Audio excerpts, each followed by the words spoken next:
Welcome to Resilience plus Rise, the podcast wherein we change adversities into triumphs, wherein we look into the challenges of our own self and realize there is an extraordinary within all of us. I'm your host, Thomas Scaria, a resilience coach, an ultra marathoner, and a believer in your next most powerful chapter. This podcast is a companion to my upcoming book, Resilience plus Rise 26.2 Transformative Miles to Unleash Your Marathon of Life Mindset, coming spring 2025. Yes, in a few weeks from now. Here we amplify stories of hope, perseverance, and success to inspire your journey. Today's guest embodies all these elements that I just mentioned, whether it is about hope, whether it is about perseverance, and whether it is about success. I would like you all to meet Ian Bowen. He's the founder of Positive Persistence. He uses a methodology called as rinse method. He's a life and a success coach. He's a podcaster like me, a motivational speaker, and I can go on and on. Ian, he has a story that defied the impossible. He had a journey from paralysis, not only on his body, but in the mind also, but he rose against it. And he finished a marathon. Yes, whether we call it as 42 kilometers or 26 miles, he did it. In 2009, Ian's life was changed drastically with a diagnosis of which led to paralysis. Doctor said, let alone run, he couldn't even walk because he was paralyzed from the neck below. But Ian chose a different path.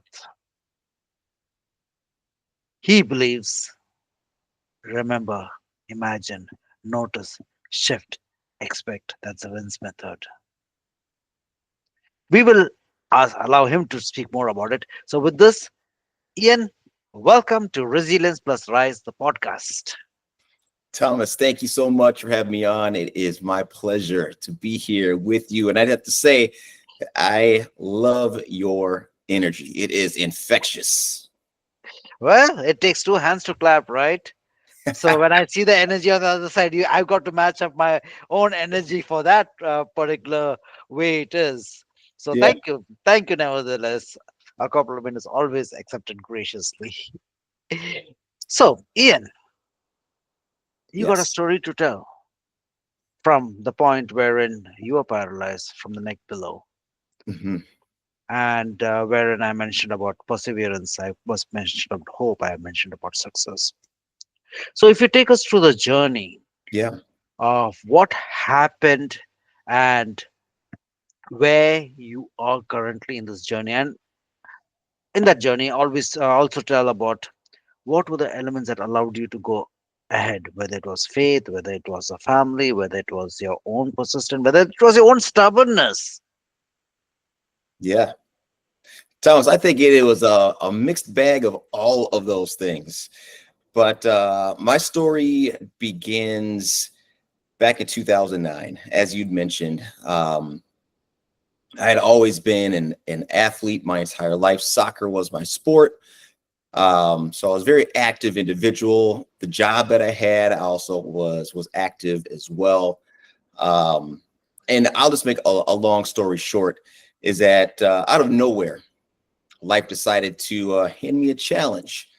One I didn't ask for, and one at first I wasn't prepared for. Um, but to get to the nitty gritty, the details, I started to have some strange sensations in my right leg, some tingling sensations that then spread to my left leg, that then went up to my chest.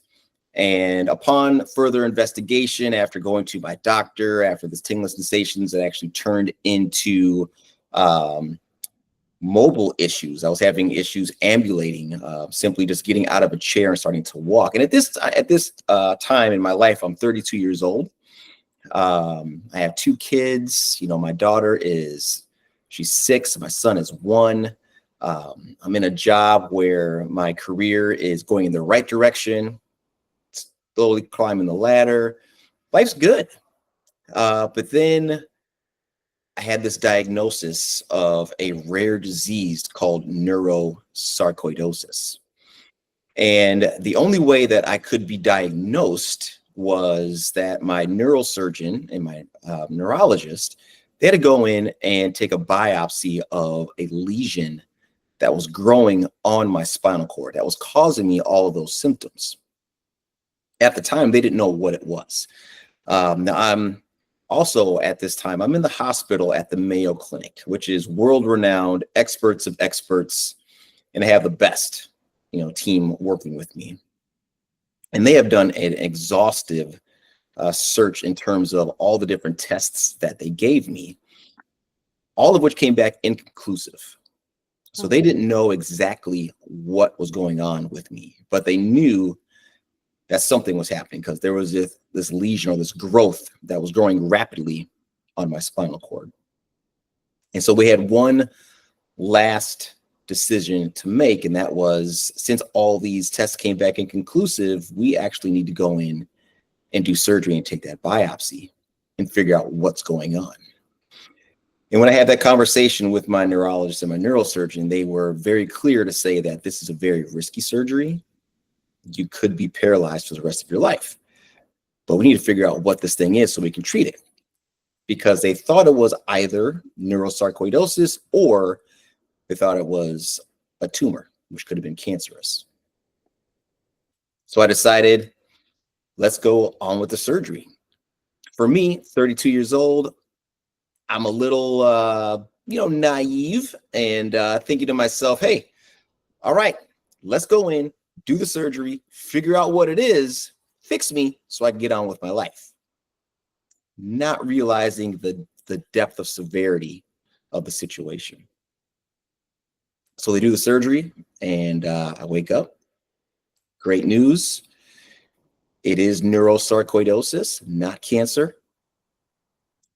Also, like cancer, it is treatable, not curable. Bad news was I was paralyzed from the chest down. No movement, no feeling, no sensation. And at first, I thought to myself, okay, this is just temporary. It's going to wear off, kind of like the anesthesia kind of wears off, and I'll get back to life as normal. But as the days passed, the realization of the gravity of the situation started to set in, especially when my doctors came in about 3 days after the surgery to check in on me. And they started doing some simple neurological tests. And a nurse came in with a push pin and she started poking my toes and my shins and my legs. And every time I asked him, can you feel this? Can you feel this? Can you feel this? No, I can't feel any of that. And that's when the doctors started to talk to me about my prognosis and saying that, Ian, we think you're going to be able to walk again, but you're most likely going to need a cane, crutches, or a walker, some sort of durable medical equipment. Now, I've left out so far that I had been an athlete all my life, yes, but prior to this, I had just started running and competing in 5Ks. This was in June of 2009. I was training for a 5K in August. And after they told me that I was probably not going to walk in without some sort of durable medical equipment, I don't know if I just didn't want to accept the reality situation or if I just didn't want to hear them. But I asked them, I said, well, am I ever going to run again? And I can only think back to their reaction must have been, we just told you you're probably not going to walk again without a walker. You're asking us if you're going to run again.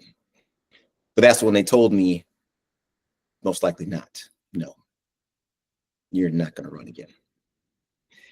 And at that point in time, that was a pivotal point in my life because at that moment, I decided in advance not to let their perception of my capabilities become my reality. And that is something that I teach on. That's something that I coach on. That is something that is so important. And I didn't realize how important that decision was at the time, but it was setting me up for everything that has followed since. And with that mindset of watch me, with that mindset of I can, I will, I must, with that mindset of whatever you just said to me is not the picture that I have for me. That does not align with my identity and what I have planned for me in life. That set forth the work. And that's where that work began. Physical therapy. I was in the hospital for 4 weeks before I got released. And I was released in a wheelchair.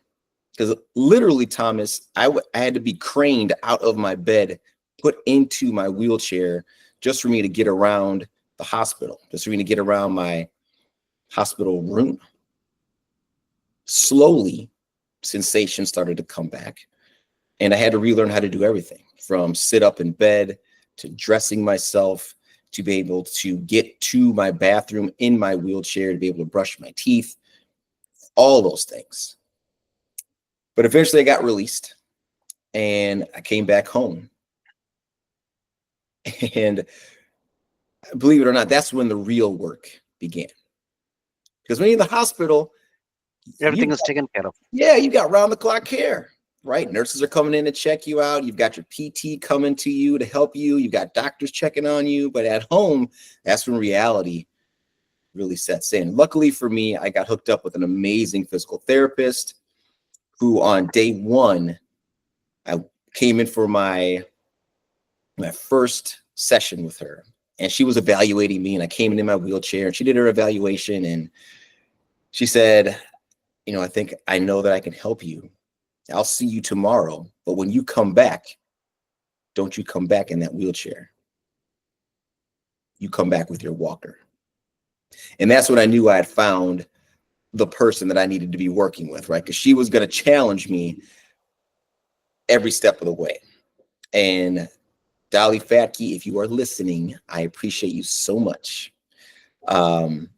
She probably kill me if she hears this, but she was, maybe 100 pounds soaking wet, maybe 5 foot tall, but she was a giant because she met me where I was. And on those days where I would come in and I would have a pity party for myself, because even though I was still am, a very positive individual, and I was driven to make 100% recovery, there was those days where I just didn't feel like doing the work. There were those days where my situation just seemed to be too much for me, and I had the weight of the world on my shoulders. My progress wasn't happening fast enough, or I would have, a case of the why me. And she would let me sit in that for a minute. And then she would just look me dead in the face and she would say, "Are you done? Can we get to work now?" So she would allow me to have that pity party, sit in my feelings, but then she would get me snapped out of it and say, "Look, in order for you to move forward, you got to get your mind right. And we have to start working again." Because I was the only one that could help me get to where I wanted to be. She could help me, but she couldn't do the work for me. She couldn't save me. I was the only one that could do that. And those are all lessons that I have, that I take with me, that I share with all of my clients, that I share with my personal training clients. I've been in the fitness industry for 13 years now. And being able to share the story and that mindset of helping them break through the things that they need to break through here in order for them to have success physically is something that I love doing, something that I'm passionate about doing, and something that I feel that that message needs to be put out there, that we are, like you say, we are more powerful than we know. We are more powerful than we realize. And what I have found through my experience, my own personal experience, and with working with clients over the past decade plus, is that when we align our mindset with our heart set, meaning when we think I can, I will, I must, and we can align that with our heart set being our conviction and knowing and expecting that we're going to succeed. When those two things are in alignment, watch out, because you are on fire and you become unstoppable. Wow, that was amazing, amazing journey. So, taking the pages out of your own experience, Mhm. you have translated that to breaking the mindset of your clients, the people around you, that it is possible. If I just take a step back again to your journey, Mhm. yes, there was a physiotherapist who helped you. Yes. There was, of course, the family. Mhm. Um, and of course, you have your mind, which was one of the biggest challenges. Absolutely. So, to break that particular mindset, yes, you had a physiotherapist, but then there would have been moments Mhm. wherein you would have said, why me? Yeah. How did you break that? So this is where that rinse methodology was born. Okay. And in those moments where I was feeling that I wasn't making any progress, or I was feeling that why me pity party, it was actually Dolly who helped me realize, instead of looking forward into the goal that you want to achieve, instead of making that your focus all the time, take a second to look back and see all of the progress you've made up to this point. In Wonderful. essence, remember all the things that you have achieved previously to get you to this point, which is what the R in rinse stands for. Remembering that you have achieved amazing things before in life. It may not be the same situation that you're in, it may not be the same scenario that you're in, but at some point in your life, you have done the unthinkable, something that you didn't think you could do before, and you've achieved it. And so when you can then pull those emotions and those feelings from when you did that before into your present now, all that does is illuminate the fact that you can do it again, and that brings your future towards you. And in that moment, you start to imagine. And this was pivotal for me in the hospital, because my imagination at that point was all I really had. Again, paralyzed from the chest down, I couldn't move. I couldn't do a whole lot. So I had a lot of time on my hands, Thomas. So imagining with such vivid detail, that's the key. Imagining with such vivid detail of the end goal being that I was going to not only walk again, but I Hmm. was going to run again. Okay. And it's not enough just to visualize. It's more than that. It is actually imagining the experience. How is it going to feel? How is it going to smell? How is it going to taste? How is the experience, the environment that you are imagining going to feel in totality? And when you can pull, again, that emotion, that thought, the more that you can put yourself in that place, again, the more you are attracting that result. Wonderful. So that imagination piece was huge. And then, as I have already mentioned, noticing your small wins. And that's what the N stands for in rinse. And that is being able to step back and see that you are making progress, because we know that small wins stacked up on top of each other Yes. make large wins, right?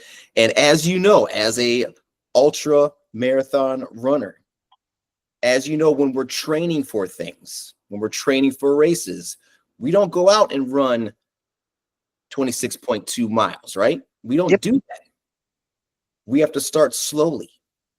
And I know that as I trained for my first marathon, going from 5 miles to 10 miles to 12 miles, getting to 15, 16, 17 miles in preparation for the 26.2, being able to look back and say, man, I could barely run 5 miles when I first started. Now I'm running 15 miles. Look what I can do. Look what I can achieve. Now, if I can do this, I know that I can do the 26.2. And if we can take that and apply that to our own situations in life, whether that's relationships, whether that's physical, whether that's business, whether that's emotional, noticing our small wins along the way gives us momentum, which Hmm. also gives us confidence to continue. That confidence then leads into the shifting of this, which is what the S stands for, shifting your mindset, right? And focusing on the things that you can do and not the things that you can't do.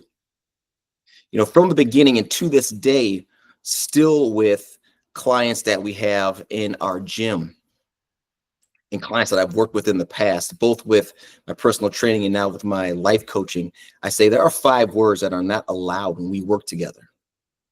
And those are try, can't, won't, don't, and sorry. Because those are all powerless words that lead to negativity. And that's not what we're about. We're about I can, I will, I must. And that's what positive persistence is built off of. So shifting that mindset is of paramount importance. But then that also leads to now the E in rinse, and that's expect. Now, we can sit here and talk about the sunshine and the rainbows and the feel good and the positivity all day long, but we have to also address reality that in our journey, we need to expect that it's going to be difficult. I had to have that reality check and that expectation of going from that paraplegic in the wheelchair to 13 years later being able to run a marathon and defying the odds, that journey wasn't going to be easy. Of course.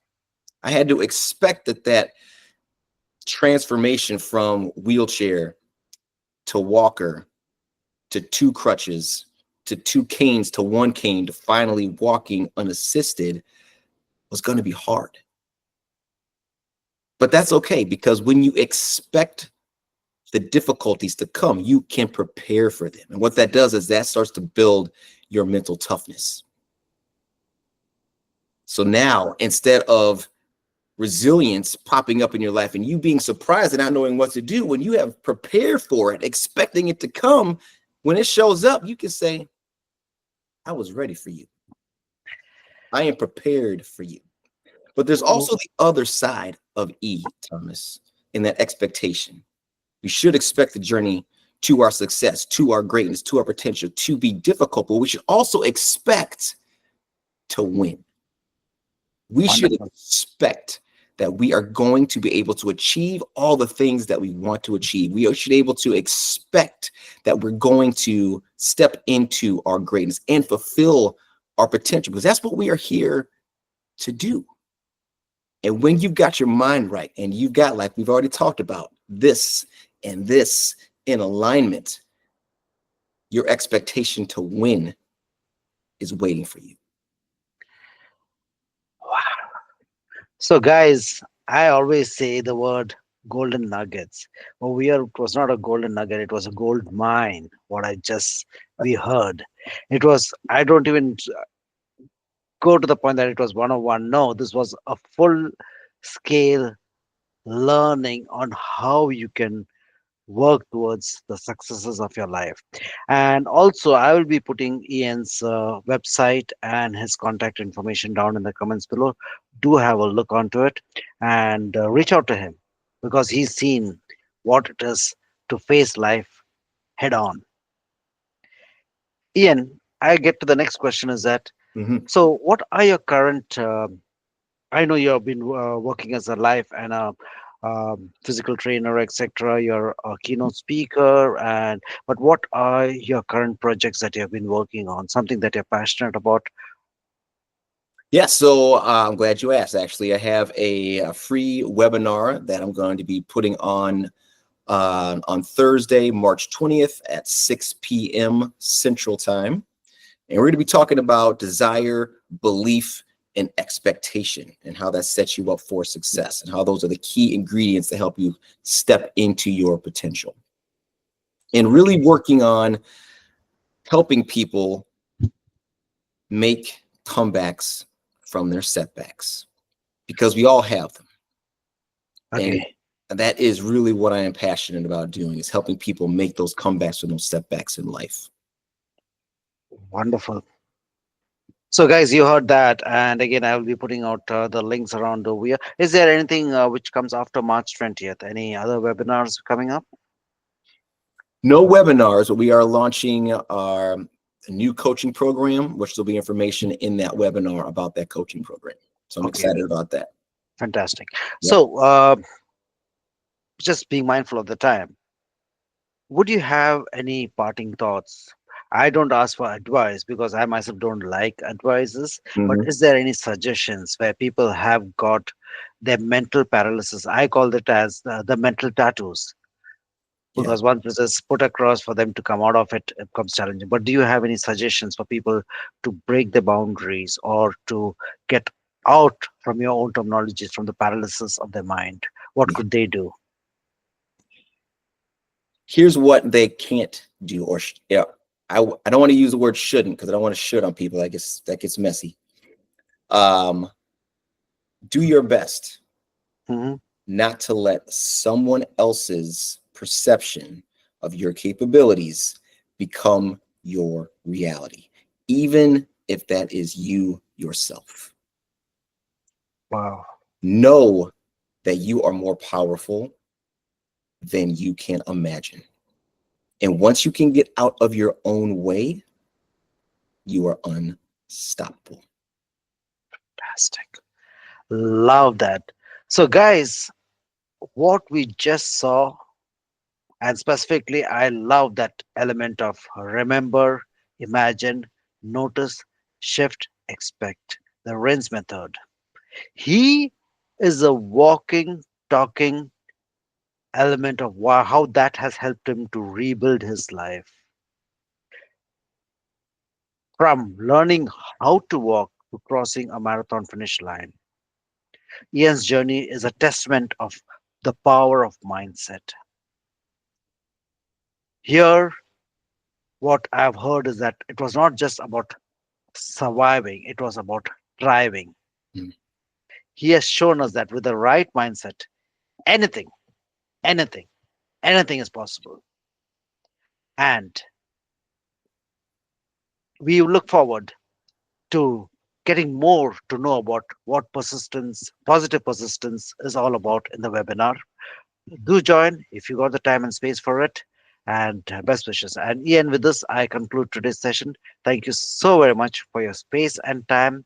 An honor, truly. Thank you, Thomas.